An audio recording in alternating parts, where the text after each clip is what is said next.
Доктор Чарлз Стенлийн Библийн хичээлээр бэлтгэн хүргэдэг хамтдаа нэвтрүүлгийн энэ удаагийн дугаар эхэлж байна.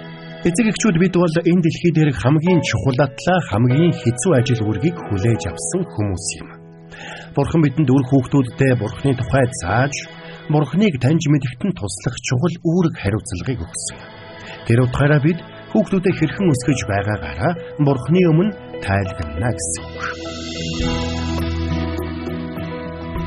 Хэдийгээр өнөөгийн нийгэмд бурханлаг үр хүүхдүүдийг өсгөх нь ямар ч боломжгүй юм шиг санагдаж байж болох ч, Библиэд үр хүүхдүүдэд амжилттай өсгөхөд маань туслах маш тодорхой, үн цэнтэй заавруудыг өгсөн байна.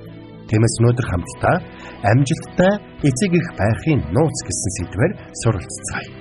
Доктор Стенли бидэнд Библийн энэ л чухал зарчмуудыг тайлбарлаж өгөх болно. Хамтдаа доктор Стенлиг огтон авцгаая.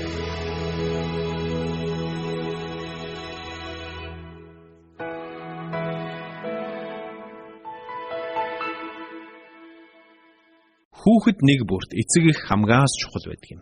Тэдэнд өөрсдийг нь хайрлаж халамжилдаг, тэдний хийж байгаа бүхэнд анхаарлаа хандуулдаг, тэдэнд хамгийн сайныг хүсэж, тэдэнд бүхнээ зориулдаг эцэг эх зайлшгүй хэрэгтэй. Тэгвэл Библиэд энэ талаар маш тодорхой заавруудыг өгсөн байдаг юм. Хамтдаа энэ цагт Эфес номын 6 дугаар бүлгийг гаргаад харъя. Би та бүхэнд Эфес номын 6 дугаар бүлгийн 1-4-ийг уншиж өгье. Хүүхдүүдээ, эзэн дотор эцэг эхтэй дуулууртай бай. Энэ нь зөв юм. Эцэг эхээ хүндэл. Энэ бол амлалт бүхий ихний тушаал агаад. Энэ нь чамд сайн бөгөөд чи дэлхий дээр урт наслах болно гэжээ. Эцгүүдээ та нар хүүхдүүдэд цочоож уурлуулж болохгүй. Харин тэднийг эзний дэг журам ба сургамж дор хүмүүжүүл гэсэн байна. Энд Илч Паул юу гэж сургасныг харцгаая. Тэр эхлээд хүүхдүүдээ эзэн дотор эцэг эхтэй дуулууртай бай. Энэ нь зөв юм гэж хэлсэн байна. Эзэн дотор гэсэн үгийг эзний хүчээр гэж ойлгож болно. Тэгээд үргэлжлүүлээд энэ нь зөв юм а гэж хэлсэн. Магадгүй та бодож өгч болох юм. Хэрвээ эцэг эх нь хүүхдүүдээс ёс бус юм шаардвал яах вэ гэж. Мэдээж бурхан энд энэ нь зөв юм гэж хэлэхдээ зөв бус шаардлагуудыг нь биелүүлэх ёстой гэсэн санааг агуулаагүй. Учир нь бурхан хизээч зөв биш зүйлийг зөв гэж хэлдэггүй шүү дээ. Нэгдүгээрт нь. Хоёрдугаарт Илч Паул хэлэхдээ эцэг эхээ хүндэл гэж хэлсэн. Энэ бол амлалт бүхий ихний тушаал юм гэж сануулсан. Мэдээж баг байхад нь үр хүүхдээ хайж явсан. Эсвэл арх дарс ууж үр хүүхдээ зоддог, зовоодог эцэг эхчүүд цөөнгүй бий. Тэгвэл ийм хүмүүсийг яах вэ? Та тэр хүмүүсийн гаргаж байгаа үйлдэлийг нь хүндлэх ёсгүй. Гэхдээ эцэг эх гэсэн байр суурийг нь хүндлэх ёстой гэсэн үг юм. Тиймээс эцэг эхчүүд бидний хувьд үр хүүхдүүдтэй маш зөв үлгэр дуурайлыг үзүүлэх нь чухал юм. Учир нь бид хүүхдүүдийнхээ өмнө бурхан байдаггүй юм шиг амьдрах юм бол, Библи худлаа юм шиг амьдрах юм бол, үүгээр бид үр хүүхдүүдийнхээ ирээдүйд маш том хор хохирлыг учруулах болно гэсэн үг. Тиймээс эцэг эхчүүд бид Бурханы хүслийн дагуух эцэг эхчүүд байхын тулд хоёр үндсэн чухал зүйлд анхаарлаа хандуулж явах хэрэгтэй. Нэгдүгürt хийж буй үйлдэлтэй. Хоёрдугаарт гаргаж буй хандлагатай. Тэгвэл хамтдаа эхлээд хийж буй үйлдэлийн талаар бодоод үзцгээе. Эцэг эхчүүд бидэнд нэг том давуу тал бий.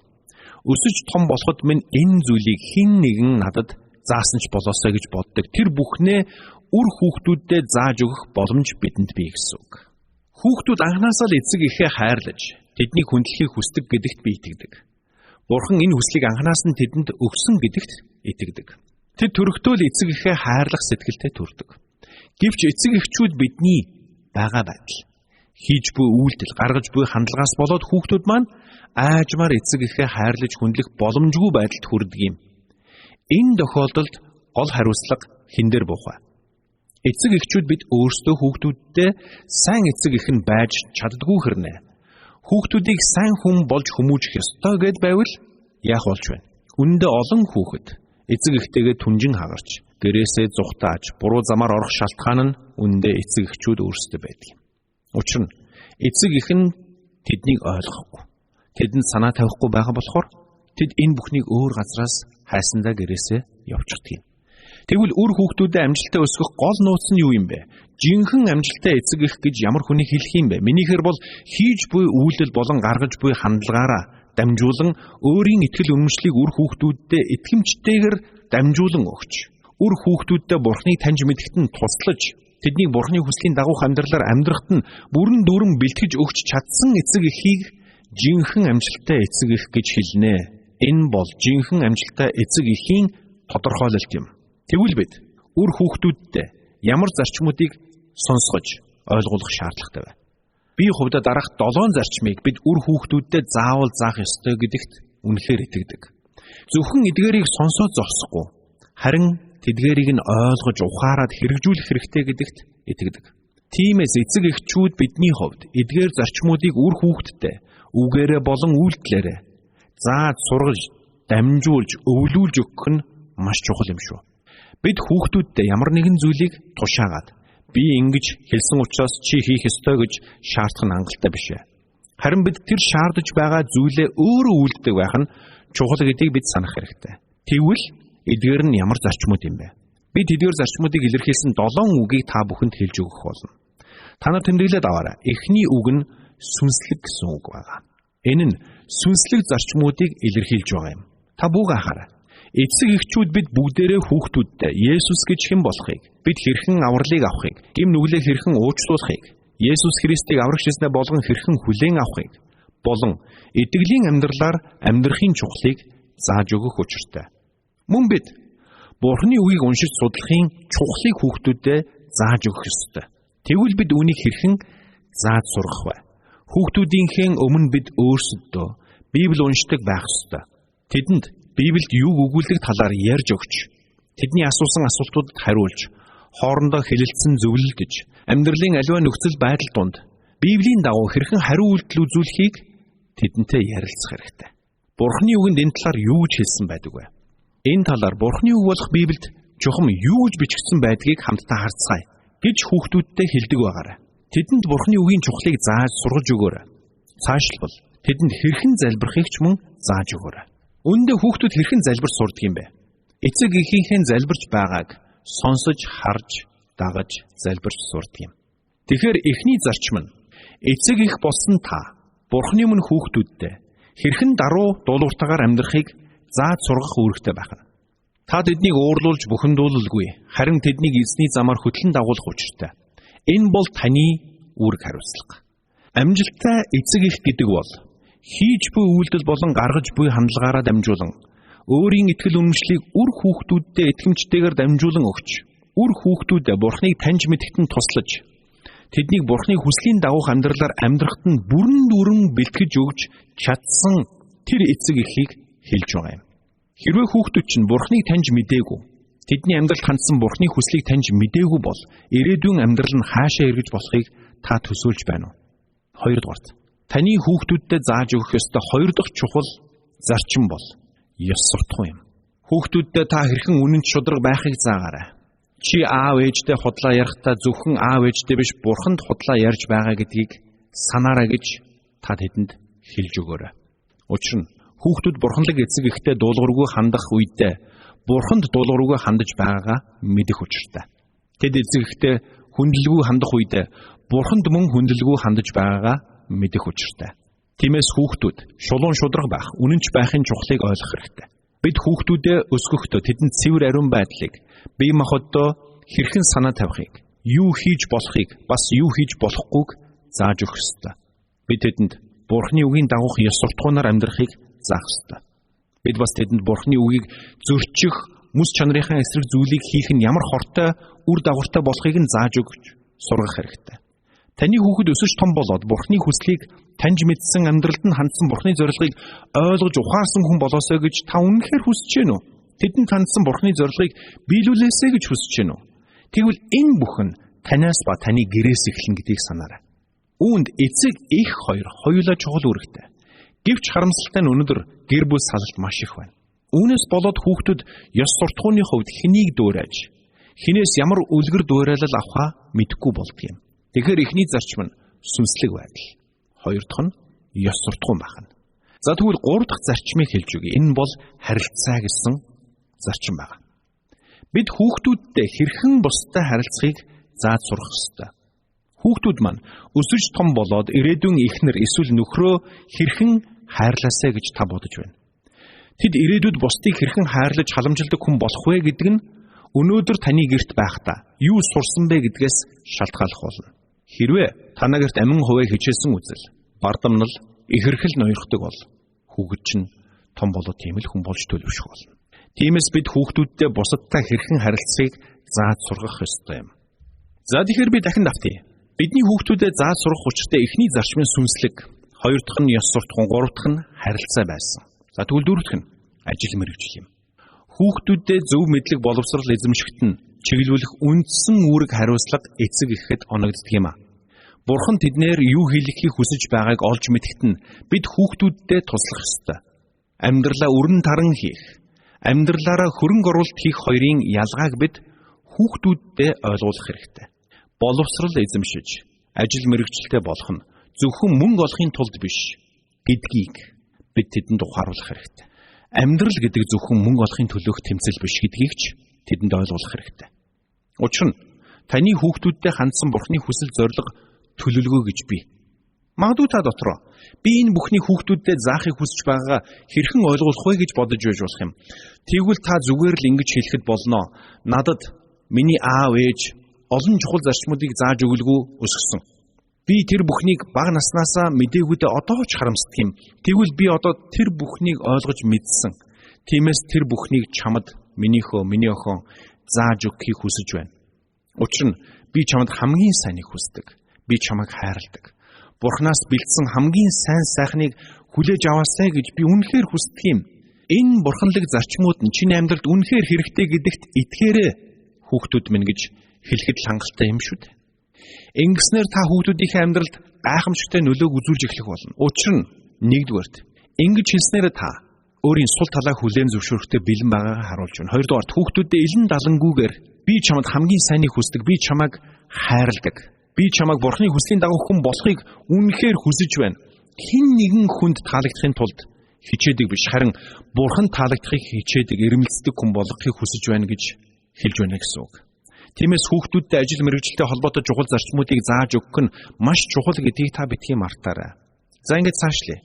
Бидний хүүхдүүдэд заах ёстой 5 дахь зарчим бол санхүү юм. Өөрөөр хэлбэл санхүүгийн зарчмууд. Өнөөдөр хүүхдүүдэд мөнгө гэж юу болохыг зааж өгдөг тийм эцэг эхчүүд тийм ч олон биш болж. Мөнгө гэж чухам юу юм бэ?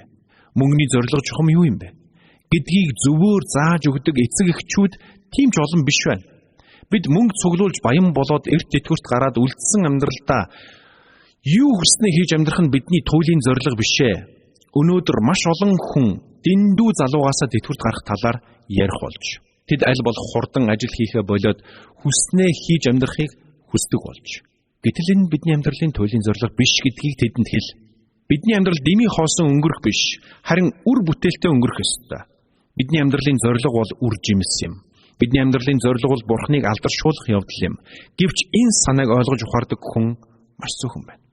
Таны хүүхэд бага балчир наснаасаа мөнгөний утга учирыг, мөнгөтэй байхын утга учирыг олж, мөнгө, хөрөнгө бүхэлдээ Бурхных гэдгийг, бид хөрөнгө мөнгөөрөө юу хийснэ, Бурхны өмнө тайлгнах болно гэдгийг ойлгох хэрэгтэй юм.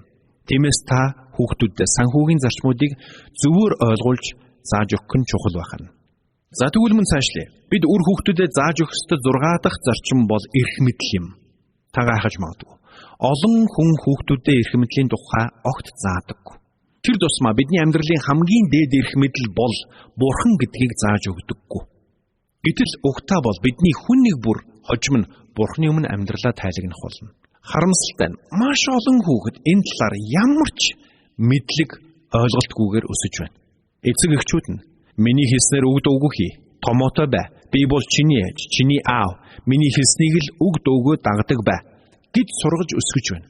Гэтэл тэр эцэг эх нь өөрөө хүүхдүүдийнхээ нүдэн дээр ёс бус амьдралаар амьдраад байдаг. Энэ тохиолдолд тэр хүүхдүүдэд эцэг эхээ хүндлэх маш хэцүү болж ирдэг юм. Тиймээс тэд эцэг эхийнхээ хэлснийг дуулууртай дагахтаа дурамчин болдог.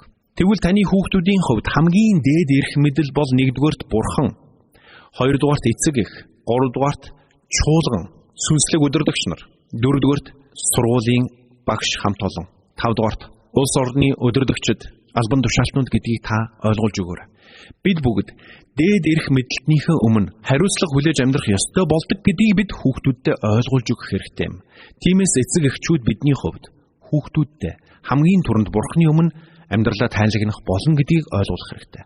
Чи үг яриа, үйл хөдлөл, зам байдал, ажил төрөл, найз нөхөд гэд Бүх зүйлээ эргээд Бурхны өмнө тайлагнах болно шүү гэдгийг бид үр хүүхдүүддээ хэлж өгөх хэрэгтэй. Тэгвэл тэд өсөж том болоод амьдралын аливаа хүнд хэцүү асуудлуудтай нүүр тулах үедээ Бурхны хүслийн дагуух шийдвэрүүдийг гаргах болно. Харамсалтай нь өнөөдөр олон залуус багаасаа энэ чухал зарчимд суралцаагүй учраас бүхнийг өөрөө шийднэ гэсэн гинэн бодолтой автаж буруу зөрүү алхмуудыг хийж байна. Залуу наснд хүрсэн хүүхдүүд эцэг эхийнхээ хараа хяналтаас одоо гарчихсан юм чинь би юу ч хийж болно гэж бодохдоо хаа сайгүйгээр оршигч Бурхан өөрт нь хамт байгааг мартдаг юм. Харин багаасаа Бурхан өөртөө үргэлж хамт байдаг гэдгийг, Бурханы өмнө амьдралаа тайлагнах болно гэдгийг ойлгож ухаарсан хүн аливаад илүү ухаалаг ханддаг. Хамт олонний дарамт шахалтад орох үед ч Бурхан өөрт нь хамт байгааг мэддэг учраас өөрийнхөө итгэл үнэмшлийн талд бат зогсож чаддаг юм. Тиймээс бидний хувьд хүүхдүүдтэй зааж өгөх хамгийн чухал зарчим бол Бурханы хэмжээшгүй эрх мэдэл юм. Үүнд суралцсан хүүхэд хизээж гэрээсээ зугтдаггүй. Яагаад гэвэл тэд хаашаач явсан Бурхан тэнд нь үргэлж байх болно гэдгийг мэддэг юм. Тиймээс тэдэнтэй үргэлж хамт байдаг Бурханы оршихуй бол тэдний хамгаалалт гэдгийг, Бурханаас тэдэнд тогтоож өгсөн дээд эрх мэдэл бол тэдний хамгаалалт гэдгийг тэдэнд ойлгуулах нь маш чухал. Хэрвээ та үүнийг заахгүй байгаа бол хүүхдүүдэд ямар ч хамгаалтгүй орхиж байгаатай адилхан юм.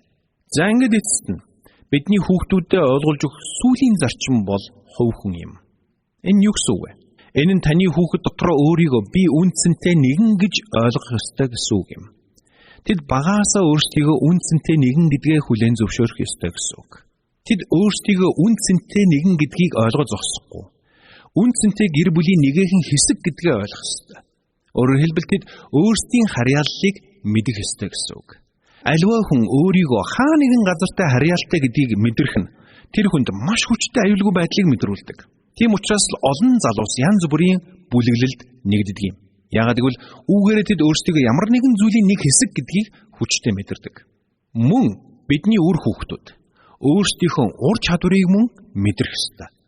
Хүүмэн чи үүнийг хийж чаднаа, чи үүнийг зохицуулж чаднаа. Би чамд итгэж байна гэж хүүхдүүдэд хэлдэг байх нь маш чухал. Тэгж байж тэд бидний хайрыг мэдрэхээс гадна өөрийнхөө ур чадварыг мэдэрдэг юм. Зарим эцэгчүүд хэлдэг, миний хүүхэд удаан сурдаг. Тийм болохоор үүнийг заахад маш их цаг орох байхаа гэж ярьдаг. Тэгвэл би танаас асууя. Хүүхэд чинь аливаа ур чадварт суралцсанаараа тэр нь хүүхдүүдийн чинь ирээдүйн амьдралд хэрхэн нөлөөлөхийг та төсөөлж байна уу? Өнөөдөр олон эцэг эхчүүд өөрсдийнхөө урд байгаа ажил амьдралыг бодоод хүүхдүүдэд цаг нар тэр бүр гаргадаггүй. Мэдээж ажиллаж хөдөлмөрлөх ёстой л доо. Үүнтэй би маргахгүй, үнэхээр чухал. Гэхдээ тэглээгээд бид үр хүүхдүүдтэй гаргах цагаа зогсоож болохгүй. Багасгаж болохгүй. Тэглээгээд бид үр хүүхдүүдтэй амьдралын чухал зарчмуудыг зааж өгөхөөс хойш сууж болохгүй. Аав минь намайг 9 сартай байхад өд болсон. Гэсэн ч ээж маань надад маш олон чухал зарчмуудыг зааж өсгсөн. Тэр зарчмууд миний амьдралд насан туршид минь тус болсоор байгаа. Гэхдээ та үнийг сонсоод ээж нар дангаараа үнийг хийж чадах юм байна гэж бодоод аав нар хүүхдүүдэд хүмүүжүүлэхэд гар бие оролцохгүй байж болохгүй. Учир нь Библиэс үзэх юм бол хүүхдэд эзэн дотор хүмүүжүүлэх гол үүргийг эцгүүдэд оноосон байдаг юм шүү. Тэр утгаараа үр хүүхдүүдэд бурханлаг зарчмуудыг зааж өгөх нь аав нарын үндсэн үүрэг хариуцлага юм. Эцэст нь эцэг хүн бол өрхийн тэргүүн. Зарим эмэгтэйчүүд манай гэрт хэн нэг нь тэргүүн болох шаардлагагүй. Бүгд эрх тэгш байх ёстой гэж ярьдаг. Уучлаарай. Бурханлаг нөхөртэй байхыг хүсэхгүй эмэгтэй гэж нэг ч үгүй. Учир нь Библиэд нөхрүүдийг өрхийн тэргүүн гэсэн байдгаас гадна нөхрүүдийг эзэн Есүсийн нэгэн адил үйлчлэгч тэргүүн байх ёстой гэж тодорхой өгүүлсэн байдаг юм. Би энэ цагийн эхэнд амжилттай эцэг эх гэдэг ойлголтын тодорхойлолтоо энхүү хэлж байсан. Хийж буй үйлдэл болон гаргаж буй хандлагаараа дамжуулан өөрийн итгэл үнэмшлийг үр хүүхдүүдэд итгэмжтэйгээр дамжуулж өгдөг. Үр хүүхдүүдэд Бурхныг таньж мэдэхэд нь туслаж тэднийг Бурхны хүслийн дагуух амьдралаар амьдрахад нь бүрэн дүүрэн бэлтгэж өгч чадсан эцэг эхийг жинхэнэ амжилттай эцэг эх гэж тодорхойлсон. Тэгвэл би та бүхэнд амжилттай эцэг байхын тулд үр хүүхдүүдэд зааж сургах ёстой 7 чухал зарчмыг ерөнхийд нь хэлж өглөө. За тэгвэл эцэст нь энэ бүхний цаана эцэг эхчүүд бид ямар хандлагатай байх ёстой юм бэ? Энэ талаар ярив. Бид бүгд хүүхдүүддээ үйлчлэгч удирдагчийн хандлагаар хандах ёстой. Ингэснээр эцэг эхчүүд нь өөрсдөд нь үйлчилж байгааг харах та. Тэд өөрсдийгөө би үнцэнтэй нэг юм байна. Би энэ гэр бүлд чухал хүн юм байна гэсэн мэдрэмжийг авдаг юм.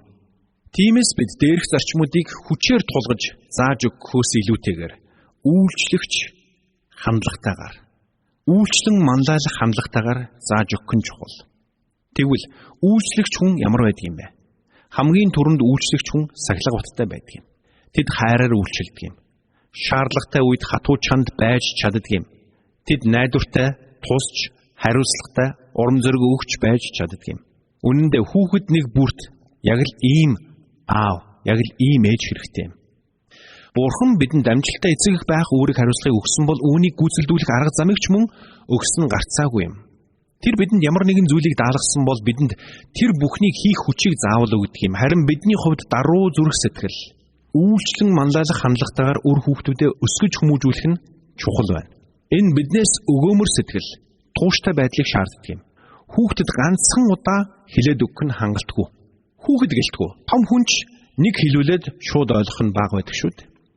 Тиймээс бид тууштайгаар тэдэнд дахин сануусаар байх хэрэгтэй. Ингэхдээ бид хамаагүй ертөнцийн хүмүүсийн үзэл бодлыг биш, харин Бурхны зарчмуудыг хүүхдүүдэд дахин сануулж байх ёстой гэдгийг ойлгох хэрэгтэй. Үүн дээр нэмээд мэдээж та байнга хэлж сургаж байгаа бүхнээ өөрөө үйлдэлээрээ харуулж байж гэмээн. Тэд таныг тэр бүхнийг чинь чин сэтгэлээсээ хэлж сургаж байгааг ойлгох болно. Таны амьдралд хүнд хэцүү асуудал тулгарх үед таны хэрхэн бурханлаг хариу үйлдэлүүд үзүүлж байгааг тэд харах болно. Энэ тэдний бурханд итгэх итгэлийг улам бүр батжуулах болно. Хэрвээ та үнэхээр амжилттай эцэг эх байхыг хүсэж байгаа бол хүүхдүүдэд дээрх зарчмуудыг заавал зааж сургахад цаг гаргаарай. Үүний төлөө залбирч, үүнд тууштай хандаарай. Хүүхдүүдийн төлөө та төвчээртэйгээр энэ бүхнийг сургаарай. Учир нь энэ нь таны хүүхдүүдэд гайхамшигтай ирээдүйг бэлдэх болно. Яг өнөөдөр та хүүхдүүдээ хэрхэн өсгөж байгааг би мэдэхгүй. Гэхдээ би нэг зүйлийг сайн мэдэж байна. Та өнөөдөр хүүхдүүдтэй зааж сургах учиртай 7 чухал зарчмыг сурж авлаа. Эдгээрийг зааж сурах амархан уу? Мэдээж үгүй. Тэгвэл эдгээрийг зааж сургахын тулд хамгийн түрүүнд хаанаас эхлэх ёстой вэ? Мэдээж та эхлээд Есүс Христийг аврагч эзнээ болгон хүлээн авах ёстой. Тэгээд үүний дараа та Бурхан тандан ийхүү залбираарай. Бурхан эцэг минь, та намайг өөрийнхөө хүслийн дагуу хамгийн сайн эцэг, хамгийн сайн их болгож өгөөч. Би үр хүүхдүүдээ бурханлаг хүн болгож өсгөж тэдний амьдралд хандсан таны зориг төлөвлөгөөг биелүүлээсэй гэж хүсэж байна. Үүний тулд та намайг ариун сүнсээрээ удирдах өгөөч. Тиймхүү ариун сүнсний удирдамжаар би үр хүүхдүүддээ сүнслэг зарчмуудыг, ёс суртахууны зарчмуудыг, харилцааны зарчмуудыг, ажил мэргэжлийн зарчмуудыг, санхүүгийн зарчмуудыг, эрх мэдлүүдийн зарчмуудыг болон хувь хүний итгэл үнэмшлийн зарчмуудыг зааж сургахыг хүсэж байна. Би чадлаараа хичээх болно. Харин та миний хүүхдүүдийн амьдралд ажиллаа хийгээрэй гэж та Бурхны өмнө чин зүрхнээсээ залбираарай. Та үнийг хийж чадах уу? Мэдээж чадна. Гэхдээ үүний тулд эхлээд та өөрөө Бурханд амьдралаа өргөж, өөрөө түүнийг дагаарай.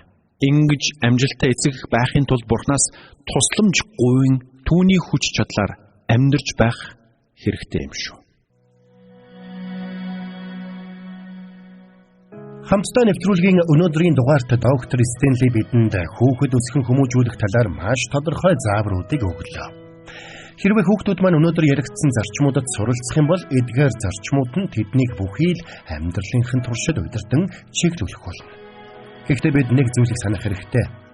Бурхны туслал цаагүйгээр бурханлаг хүүхдүүдийг өсгөж хүмүүжүүлэх боломжгүй юм. Тиймээс энэ цагийн төгсгөлд хамтдаа Дуулал 127-гийн 1-5-ыг уншицгаая. Эзэн гэрийг барьж байгуулахаас нааш түүнийг байгуулагчид дэмий хөдөлмөрлөнө. Эзэн хотыг хамгаалахаас нааш манайч хүн дэмийл сэрүүн байна. Хайрладаг хүндээ тэр нойрогч өгдөг адил. Харин та нар эрт босож оройдтол суугаад зүтгэж олсон талхаа идэх нь зүгээр л дэмий аж. Харагдан үр хүүхэд эзнээс ирэх өв. Умайн үр жимс нь шагнал улай. Залуу хүний хөвгүүд дайчны гарт буй сум адил. Тэднэр саадгаад үргэсэн хүн юутай ёроолтой вэ? Үүд хаалган дээр дайснуудтайгаа тэд ярилцах үедээ ичгүүрт эс ормой. Амен.